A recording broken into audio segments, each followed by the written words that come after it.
종려 주일입니다. 그리고 고난 주간이 이제 본격적으로 시작이 되는 그런 굉장히 의미 있는 주일입니다. 오늘 예배를 통해 예수 그리스도를 다시 한 번 더 깊이 만나는 은혜가 저와 여러분에게 있기를 주의 이름으로 축원합니다. 예수님은 히브리인으로 태어나셨습니다. 그리고 난지 8일 만에 할례를 받으시고, 그리고 1년에 약 6번 정도 모든 히브리인 남성들은 가족들과 더불어 예루살렘으로 와서 절기를 지키게 되는데, 예수님의 공생활 외에 그분의 사적인 생활 속에서도 1년에 최소 6번은 부모님을 따라 예루살렘을 왕래했던 그런 굉장히 독실한 종교인이었죠. 예루살렘이 오늘 입성하는 날 처음으로 오신 게 아니에요. 최소한 1년에 6번. 우리가 보통 추측하건대 예수님의 공생활이 30세부터 시작됐다고 봤을 때는 난지 8일 만에 예루살렘으로 와서 정결 예식을 행한 이후에 1년에 최소 6번은 와서 늘 하나님 앞에 제사를 드리고 예배를 드렸던 그런 독실한 신앙인이었습니다. 그런데 오늘 예루살렘으로 들어가시는 것은 의미가 이전과는 완전히 다릅니다. 예수님은 오늘 나귀를 타고 예루살렘으로 입성하기 이전에도 여러 번 예루살렘으로 예배드리러 가셨으나 그 엄청난 잘못된 비리들을 보고도 정면 대결은 피하셨죠. 왜냐하면 때가 아직 아니기 때문에. 왜냐하면 그때 당시에 예루살렘은 한마디로 말하면 비리의 온상이었어요. 하나님의 이름을 팔고 거룩한 성전이라는 이름을 팔아서 얼마나 많은 종교 지도자들이 자기의 배를 불리게 하는 그런 삶을 살았는지 모릅니다. 우리가 이제 한 주간 시작되는 이 고난주간 특별 새벽 기도를 통해서 좀 그런 것들을 좀 상세하게 살펴볼 기회가 있겠습니다만은 오늘 조금 설명해 드리면 이런 겁니다. 사실 그때 당시 예루살렘을 장악하고 있었던 실권자가 누구냐라고 말하면 안나스라고 하는 퇴직한 대제사장입니다. 그는 아주 교활한 사람이에요. 명예와 돈에 완전히 빠져있는 타락한 대제사장이었습니다. 그러나 로마의 총독이 바뀌면서 그가 물러나게 되고, 누가 그 뒤를 이어서 대제사장이 되냐면 그의 사위인 가야바가 대제사장이 됩니다. 뿐만 아니라 모든 종교 그 성전을 관리하는 것, 지도자들 5명의 아들과 1명의 손자가 다 장악하고 있어요. 그 뒤에서 섭정하면서 조종하는 사람이 누구냐? 안나스입니다. 그 세력이 마치 조폭처럼 예루살렘을 완전히 장악하고 있었어요. 모든 사람들이 다 아는 비리를 공공연하게 저질렀지만 그 권력과 힘 앞에 누구도 말할 수가 없었습니다. 그래서 많은 사람들이 이런 거죠. 저기와 싸우면 우리는 분명히 지니까 차라리 입 다물고 떨어지는 콩고물이나 주워 먹자, 이런 식이었어요. 예루살렘은 거룩한 도시라기보다도 타락한 도시였습니다. 겉으로 볼 때는 향례가 진동을 하고 수많은 제물들이 잡혀서 하나님 앞에 제사가 올려지지만 속은 그 종교 지도자들의 타락상 때문에 더 이상 성전의 기능을 하지 못하고, 예수님이 후에 오셔서 성전의 모든 장사치들의 상을 엎으시면서 했던 말대로 강도의 소굴이었습니다. 그런데 오늘 그 예루살렘을 향해 새로운 입성을 하시는 거예요. 예전에는 제자들과 또 가족들과 또 내지는 홀로 예루살렘 성에 와서 성전에서 예배 드렸다면 이제는 조금 다릅니다. 예수님이 때가 됐습니다. 여리고를 지나서 이제 베다니를 지나서 예루살렘으로 올라가는 그 길목에 있어요. 그 베다니라는 동네가 예루살렘 성에서 한 3km 정도 떨어지는데, 이 베다니는 유명한 곳이죠. 예수님의 가장 절친이었던 나사로, 죽었던 나사로가 살았던, 마리아와 마르다가 살았던 동네입니다. 그것이 어쩌면 예루살렘 사역의 전초기지였어요, 예수님에게는. 그쯤에 왔을 때 제자들에게 이렇게 말합니다. 저 건너편 마을로 가서 나귀 새끼를 풀어오너라. 누가 뭐라고 하거든 주께서 쓰시겠다고 하라. 그 말을 듣고 2명의 제자가 심부름을 갑니다. 실제로 그 동네에 들어가 봤더니 마을 어귀에 한 번도 타보지 못한 새끼 나귀가 줄에 매어져 있는 겁니다. 누가 보더라도 예수님이 하신 나귀가 바로 저 나귀구나 알아차릴 수가 있을 만큼 정확했어요. 그 나귀를 풀어 오려고 하는데 주인이 왜 나무 나귀를 풀어 가냐고 말을 했습니다. 그때 예수님이 하신 말씀대로 주께서 쓰시겠다 하는데요 라고 말했더니 아무도 거기에 제재를 가지 않았습니다. 제자들이 그 나귀를 풀어왔습니다. 그리고 자기의 겉옷을 벗어서 나귀의 등 위에 올리고 예수님이 그 위에 올라타십니다. 사람들이 겉옷을 벗어서 나귀가 가는 그 길목을 환호하며 맞이했습니다. 여러분, 이 나귀 새끼를 주님께서 풀어오라, 그리고 그것을 친히 타시고 예루살렘으로 입성하시는 거예요. 이게 무슨 의미냐? 다른 사람도 그때 그 종려 가지를 흔드는 사람, 또 환호하는 사람, 자기 옷을 펴서 길바닥에 까는 사람도 다 알 뿐더러 특히 안나스와 그 세력들, 종교 지도자들, 바리새인들은 그것을 어떻게 받아들일 수밖에 없었냐면 선전포고로 받아들일 수밖에 없었습니다. 왜냐하면 거기에 모인 사람들은 다 알았어요. 아니, 유대인이라면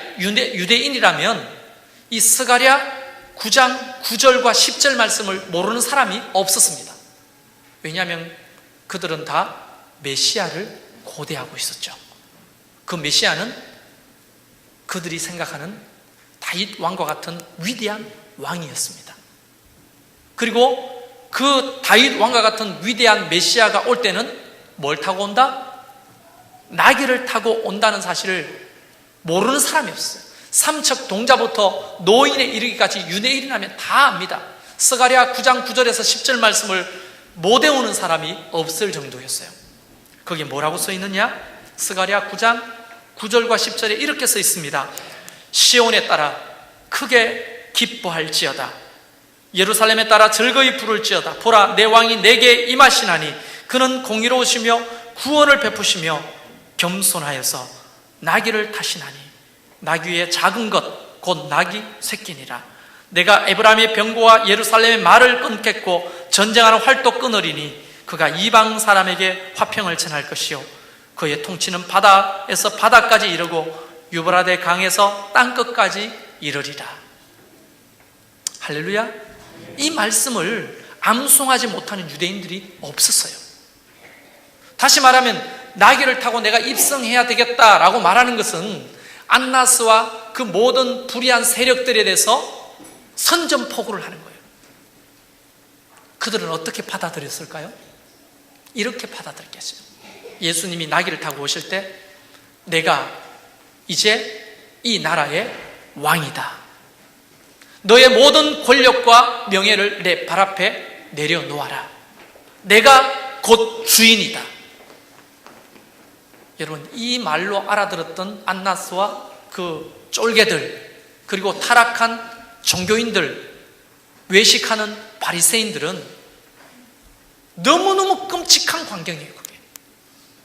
다시 말하면 진짜 이분이 메시아이면 감사하겠지만 진짜 메시아라도 반길 수 있는 사람이 별로 없었어요. 왜냐하면 그동안에 쌓았던 모든 권력과 부가 한순간에 다 무너질 수 있기 때문에. 그래서 주님이 나귀 타고 입성하실 때 사람들은 모여가지고 가야바의 관정에 모였다고 다른 복음성에 되어 있습니다. 관정에 모여서 뭘 논의했느냐? 예수를 어떻게 죽일 것인가를 논의했던 거예요. 근데 죽일 수가 없었죠. 워낙 많은 사람들이 예수님을 환호하니까. 그래서 안나스가 사람들을 급파했겠죠. 나귀를 타고 입성하신다는, 자기가 자칭 메시아라고 만방에 선포하며 들어온다는 얘기를 듣고 사람들을 급파합니다. 그 무리 속에 그것을 지켜보고 있었겠죠. 그리고 바리새인들도 그것을 지켜보고 있었겠죠. 그때 사람들이 하는 말이 과간입니다. 종려 가지를 손에 꺾어 들고 외치기를, 뭐라고 외치느냐? 오늘 주보의 제목입니다. 호시아나, 호시아나. 우리 호산나라 말은 그 영어식 발음이거든요. 이 히브리인들은 호시아나, 호시아나라고 외칩니다. 그걸 듣고 그 안나스가 보낸 쫄개들이나 바리새인들이 더 기겁을 한 거예요.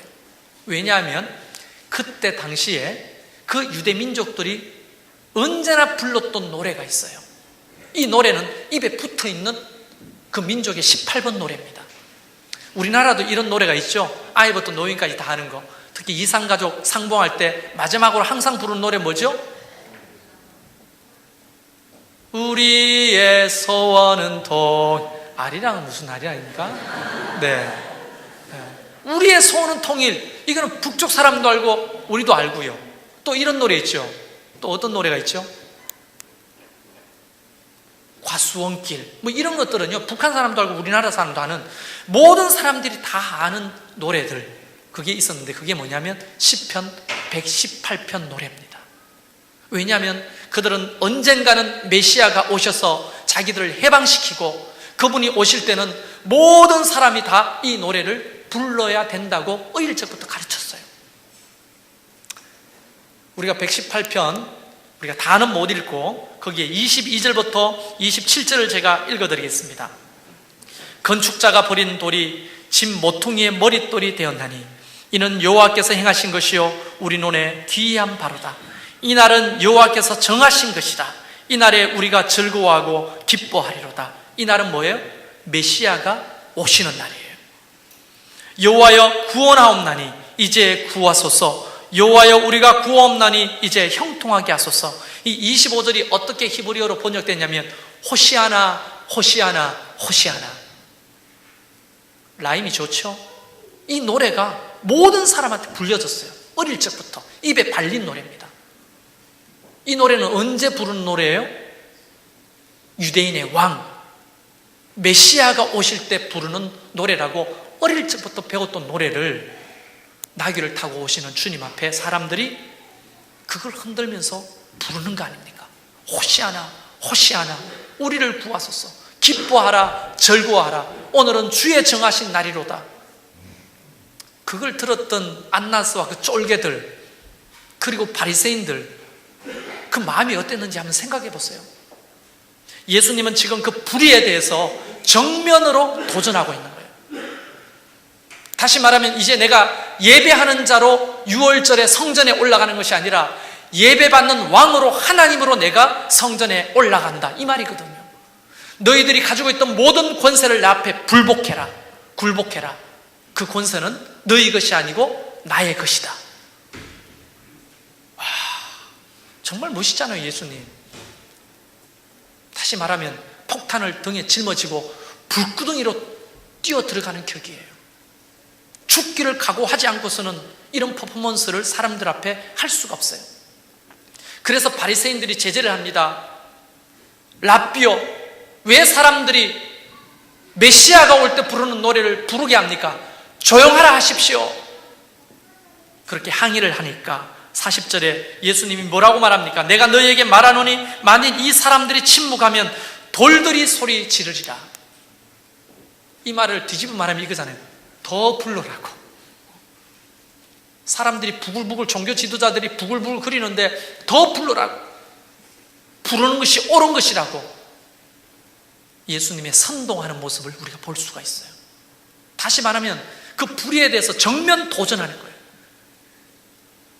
강도의 소굴이 돼버리고 하나님을 팔고 성전을 팔아서 자기의 배만 채웠던 그 안나스와 가야바와 그 종교 지도자들, 사실 이스라엘은요 두 패로 나눠서 싸움질을 하고 있었거든요. 그러니까 권력 싸움이죠.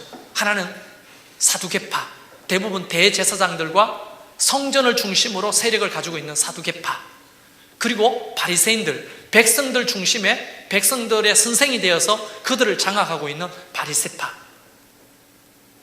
이 두 세력이 끊임없이 싸우고 있었는데 그날따라 사두개파와 바리새인은 하나가 되었어요. 예수님을 잡아 죽이려고 의논하기 시작합니다. 그러나 따르는 백성이 많기 때문에 어찌할 바를 모르고 불법 재판을 도모하기 시작하는 거예요. 예수님이 6번 재판을 받으시거든요.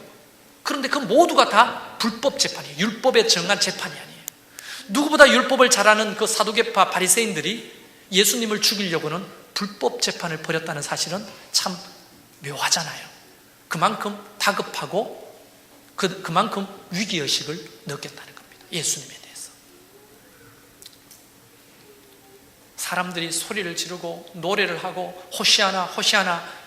그런데 나귀는 어느덧 감람산 언덕을 내려와서 골짜기에 서게 됩니다. 그 골짜기에서 바라보면 예루살렘 성전이 한눈에 보이거든요. 그곳에서 갑자기 예수님이 울기 시작하시는데, 오늘 41절에 보면 가까이 오사 성을 보시고 우시며, 아주 짧은 구절로 되어 있지만 이 운다는 말을 헬라어로 번역을 하면 기가 막힌 이야기입니다. 이 우신다는 말이 헬라어로 어떻게 번역되어 있냐면 에클라우센으로 번역되어 있거든요. 이 에클라우센은 통곡하며 소리내서 울었다는 겁니다. 여러분, 그 분위기와 맞습니까? 지금 사람들은 메시아가 왔다고 종려가지를 손에 흔들고, 아이들은 깡충깡충 춤을 추고 어릴 때부터 불렀던 시편 118편을 노래 부르면서 막 환영하는데, 갑자기 예수님이 그냥 눈물을 흘리는 것이 아니라 엉엉 소리내며 통곡하며 우시기 시작합니다. 순간 찬물이 끼얹어지고 사람들이 당황하기 시작합니다. 흔들었던 종려가지를 손에서 내리고, 왜 예수님이 우시는지 영문을 모르는 사람들이 눈만 껌뻑이며 수군거리기 시작하는 거예요. 왜 우신 겁니까? 결국은 이 성은 돌 위에 돌 하나 남지 않고 다 무너질 것을 아시는 거죠. 이 성전은 다 불타 없어질 것을 아시는 거죠. 그냥 불의와 타락으로 똘똘 뭉친 이 예루살렘이 온데간데 없이 사라질 것을 아시는 거죠. 실제로 AD 70년에 디투스 장군은 로마 14군단을 이끌고 예루살렘을 향해 옵니다. 그리고는 3월달부터 9월달까지 거의 6개월 동안 끊임없이 공격을 해댑니다. 그때 죽은 사람들의 수가 110만 명, 포로로 끌려간 사람들이 9만 9천 명. 이게 요세푸스 역사학자의 증언입니다. 갈릴리 북부의 장군으로 있었던 이 사람은 그걸 아주 디테일하게 적어놨어요. 아이를 잡아먹고, 자기 신고 다녔던 가죽 신발을 뜯어먹고, 먹을 것이 없어가지고 노인들이 땅바닥에 시체로 절비했다고 되어 있어요. 여인들과 아이들의 힘이 없어서 푸석 주저앉다가 일어났다가 푸석 주저앉다가, 이런 것을 아주 디테일하게 요세푸스 역사학자는 그곳에 기록해 놓고 있거든요. 결국은 돌 위에 돌 하나 남지 않고 다 무너지고 사라져버린 예루살렘. 그때 이후로 유대인들은 나라를 잃고 전 세계로 흩어진 디아스포라가 되죠. 여러분, 이 예루살렘 함락과 멸망은 무엇을 예표하는 겁니까?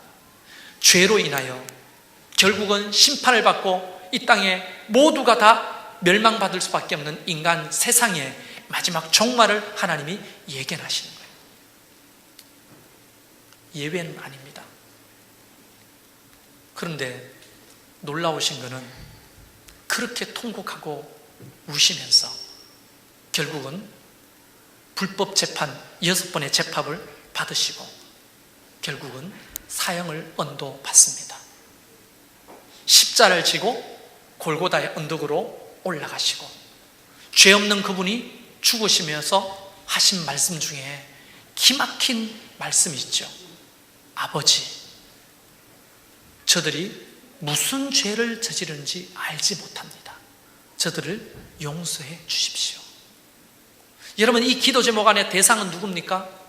안나스도 포함되어 있고 가야바도 포함되어 있고 그들의 수많은 쫄개들, 강도의 소굴로 만들었던 그런 상인들, 외식하는 바리새인들, 자기를 십자가에 못 박았던 로마 사람들, 유대인들, 모두가 다 포함되어 있는 기도 아니겠습니까? 그렇게 불의에 대해서는 정면 도전을 하고 목숨을 걸고 한 거였으나 결국은 그 모든 자들을 품고 십자가를 지고 죽으시고 그들의 모든 죄를 사하여 주시는 거예요. 안나스가 제외됐었겠습니까? 그 십자가의 그 죽음의 혜택에 안나스는 제외됐을까요? 아니죠. 안나스를 위해서도 죽으신 거예요. 가야바는요, 가야바를 위해서도 죽으신 거죠. 십자가 사형을 언도했던, 밀란이 두려워서 비굴하게 자기는 죄가 없다고 생각하면서도 민중들에게 예수를 내어주었던 빌라도도 그 십자가의 은혜의 혜택의 대상인 거죠. 자기를 침뱉고 조롱했던 수많은 로마 군인들,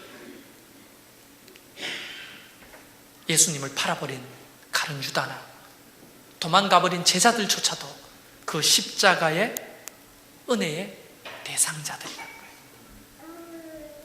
하나님의 그 사랑의 대상에는 예외가 없는 것입니다. 우리가 어떻게 보면 예수님은 전사와 같이 그 거대 권력 앞에 목숨을 걸고 그거는 불이라고 항거했지만 이면에는 그들을 위해서 죽으시는 그 놀라우신 사랑, 청량할 수 없는 그 놀라우신 사랑, 바로 그분이 우리가 믿는 예수 그리스도입니다. 그분이 바로 우리의 구세주예요.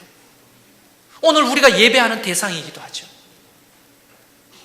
그런데 우리는 여전히 그 사랑을 깊이 깨닫지 못하고 거짓 종교생활, 바리새인들 같이 외식하는 자들도 있고 예수의 이름을 팔아 나의 실속을 챙기는 안나스와 같은 사두개인들도 있고, 그러나 오늘 그 모든 자들을 위해 십자가를 지셨다는 거예요. 그게 놀라우신 사랑입니다. 우리는 그렇게 판단합니다.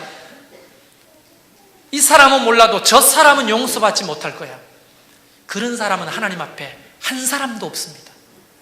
모두가 다 그 십자가 앞에 주님, 제가 죄인입니다, 회개합니다, 그러고 나아가면 주님은 그렇게 강도의 소굴을 만들었던 그 조폭의 대장이었던 안나스조차도 용서하시고 사랑하시고 그를 위해서도 죽으시는 분이 우리를 왜 용서하지 못하겠습니까? 여러분이 과거에 어떻게 살았든지 간에 주님의 십자가 아래서는 중요한 게 아닙니다. 중요한 것은 내가 어떤 마음을 가지고 주님 앞에 나아가서 정말 솔직하게 하나님, 내가 죄인입니다, 주님의 용서를 구합니다. 그때 하나님은 그 십자가의 보혈의 능력을 우리 가운데 베푸시는 거예요. 모두가 다 용서받을 수 있는 것입니다. 우리의 가치관에, 기준에 이 사람만은 용서받아서는 안 돼라고 하는 사람들도 그 십자가의 죽음 앞에서는 다 용서가 가능한 겁니다. 우리가 용서를 못하는 거죠. 그러나 주님은 용서하시는 거예요. 사랑하는 성도 여러분, 저와 여러분이 이 종료주일에 그 주님의 불의에 대해 항거하는 용기도 봐야 되겠지만, 그 불의를 일으켰던 모든 사람들을 바라보시면서 긍휼을 가지고 울었던, 통곡했던 예수님의 사랑도 봐야 되고, 울기만 우는 게 아니라 기꺼이 그들을 위해서 십자가를 지시고 죽으시는 그 놀라운 하나님의 사랑을 우리가 깨닫는 한 주간이 되기를 바라는 것입니다. 진짜 믿음은 내 자신을 감추지 않고 주님 앞에 나가는 겁니다. 십자가 아래서 솔직한 눈물을 우리가 흘릴 수 있다면 그것이 진짜 신앙인 거예요. 감추고 괜찮은 척하고 그렇게 주님 앞에 나와 본들 은혜가 없어요. 은혜를 받아 누릴 수 있는 마음의 준비가 안 된 거죠. 마음의 빗장을 닦고 있는데 어떻게 주님의 은혜가 그 심령에 부어지겠습니까? 그러니까 사두개인들이나 바리새인들은 전부 다 가식적인 모습으로 주님을 만났던 사람들이에요.